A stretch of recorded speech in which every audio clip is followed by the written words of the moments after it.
Pourquoi Tony a recruté Peter dans Civil War? Si tu kiffes mes théories et que tu souhaites me soutenir, n'hésite pas à t'abonner et à lâcher un petit commentaire. Depuis qu'il travaille avec le Shield et qu'il a créé le Damage Control, Tony Stark semble connaître tous les potentiels nouveaux héros sur la planète. Alors que dans le film Civil War, il a déjà une équipe plus puissante que celle de Captain America, il décide d'aller quand même chercher un gamin de 15 ans pour combattre une équipe d'Avengers. Mais pourquoi faire ce choix? D'une part, parce que ça fait un moment qu'il le surveille. Preuve, il lui a déjà créé le costume le plus complet qu'on verra de Spider-Man dans le MCU. Et surtout, il lui montre une vidéo où Peter stoppe une voiture lancée en pleine course. Une vidéo qui impressionne vraiment Tony. Il le dit lui-même, c'est pas quelque chose de facile à faire.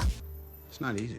Et il sait de quoi il parle, puisque lui-même a eu beaucoup de mal à stopper une voiture dans Iron Man 1. Un clin d'œil qui prouve que Peter a une force beaucoup plus développée que la plupart des héros, et qu'il ferait un adversaire efficace même contre Captain. Mais c'est pas la seule chose dans laquelle se reconnaît Tony. Peter lui explique que depuis qu'il a ses pouvoirs, il se sent responsable, et que si quelque chose de grave n'arrive sans qu'il soit intervenu, alors c'est de sa faute. Un sentiment dans lequel se reconnaît totalement Tony. Un sentiment qui le hante profondément même. Ce qui le fera devenir le mentor de Peter.